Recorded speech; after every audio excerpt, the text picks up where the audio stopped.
ever get that feeling? Like you're caught in some kind of invisible current. Not just you doing your own thing, but something kind of pushing and pulling at everyone around you. Yeah, like a mood that takes over a whole room or something. Exactly. Today, we're going deep on that. We're checking out this idea from, the Outkast Podcast, their first episode ever. The Shaman and the Tarantula, right? I remember that one. Yeah, the Shaman and the Tarantula. And it's really different, you know? It is very personal, very, how should I put it? Like a dream, almost. Dreamlike. Yeah, you're right. Not just an idea, but an experience. So what we want to do for you today is break down one specific thing they talk about. Okay. This egregore.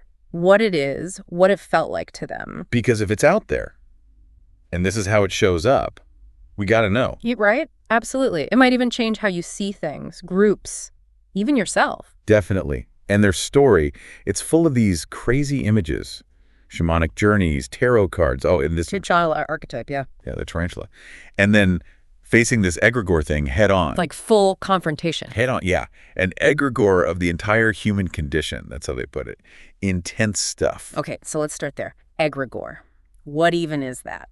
They say it's an entity personified in its own existence. Big words, right? Right off the bat, they're saying this isn't just some idea floating around. It's got its own thing going on. Like a personality almost. Almost.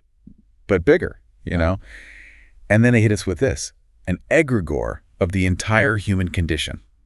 Filled with beliefs and dreams, like children who are lost in the forest. Whoa, that's a lot to unpack. It is. But think about it. All of us, our hopes, our fears, maybe even the stuff we don't want to look at. Yeah, like the shadow stuff. Exactly. All of that swirls together and becomes something else. And this thing, it's lost, it's searching, it's powerful. Okay, so how do they even find this thing? It happens during a shamanic journey. Right, so they're using specific tools to go beyond the everyday, you know. You're like into another reality. Kind of, yeah. Shamanism, it's about accessing different states of consciousness, seeing things we normally wouldn't. And tarot, it's like a symbolic language. Yeah, tapping into these archetypes, these universal patterns. And they talk about shadow work. That's facing your own darkness, the stuff you usually try to hide. So to understand the big picture, they're saying you got to understand yourself first. That's like cleaning your lens before you try to take a picture, you know.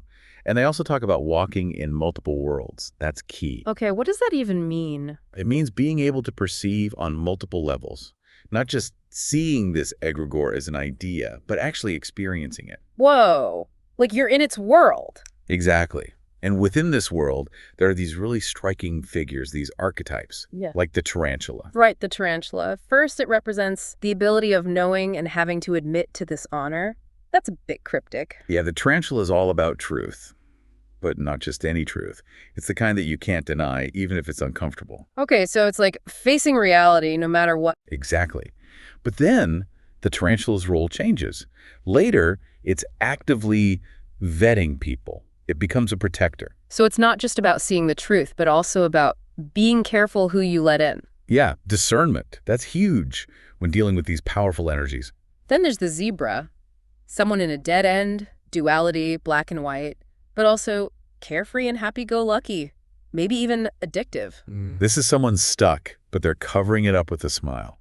They're not facing their own issues. Issues like trauma, coercion, manipulation, the devil using it, that's heavy stuff. It is. The zebra's stuck because they haven't dealt with their own pain. And that pain, it can make them vulnerable. Vulnerable to what? To these energies, to manipulation, maybe even to becoming part of this egregore. That's dark. But then we also have the unicorn, right? Right, the unicorn. An underlying type of magic shared. Yeah. It's a symbol of connection, of positive energy. So it's not all bad. There's potential for something good, too. Exactly. Even in the midst of all this darkness, there's the possibility of shared creativity, of something beautiful emerging. And then we've got the warrior nectar, essential shaman energy.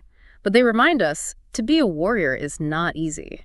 It takes strength to face these things, courage to look at the shadow, both within yourself and out in the world. And to protect yourself, right? Yeah, to set boundaries. That's where the warrior energy comes in. And finally, there's the fool. But this fool, it's not so innocent. No, this one tried to fool me. Tried to lead me in, to try to control my energy or to try to take my energy. It's all about manipulation. So even on a personal level, we have to be careful. Very careful.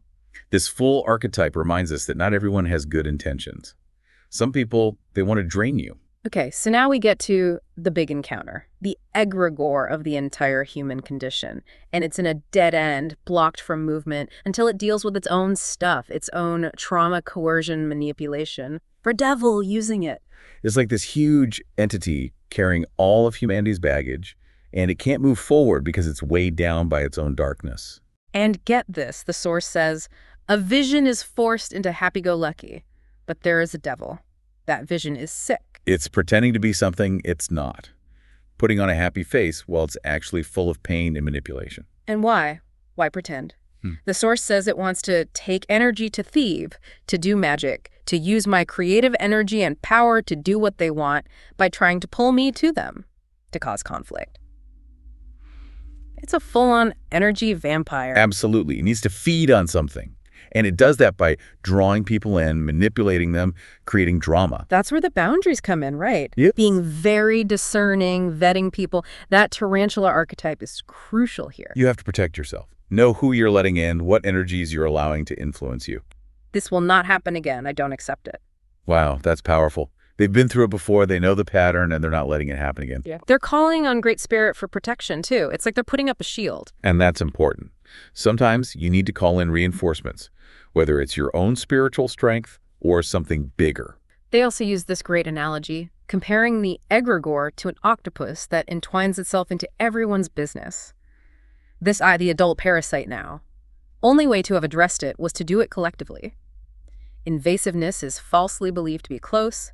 Those types are draining or sucking your energy. That octopus image, it really captures the sneakiness of it. It wraps its tentacles around you, sucks you dry before you even realize what's happening. And it disguises itself as closeness, as friendship. That's the scary part. Yeah, you think it's genuine, but it's just looking for a way in. But even with all of this, the source notes the egregore displays and associates itself with new life. Persephonus, the cosmic egg, and a snake. It's trying to look appealing, like it's all about growth and potential, but that's just a mask. A mask for what? For the manipulation, the energy drain, it's using those symbols to lure people in.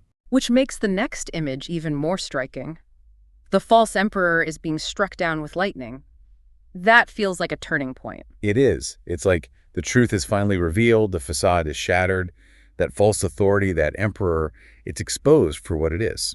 And to wrap it all up, they leave us with this. The summary of the pattern in our show is about spotting that most obvious thing or force that imitates our fears, how it plays though our fears through people and their experiences, perhaps even their associations of how they perceive to know about you. Wow, that's a lot to digest.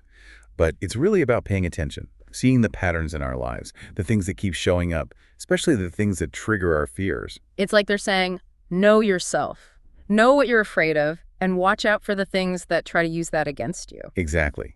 Because once you see the pattern, you can start to break free. So for you listening, think about the patterns you see in your own life, the groups you're part of, the people you surround yourself with, even the things you consume online. What energies are you contributing to? And what energies are influencing you? It's a question worth asking because once you're aware, you have a choice. You can choose to align yourself with energies that lift you up, that empower you. Or you can get swept away by the current. The choice is yours. It always is. Thanks for diving deep with us. Until next time.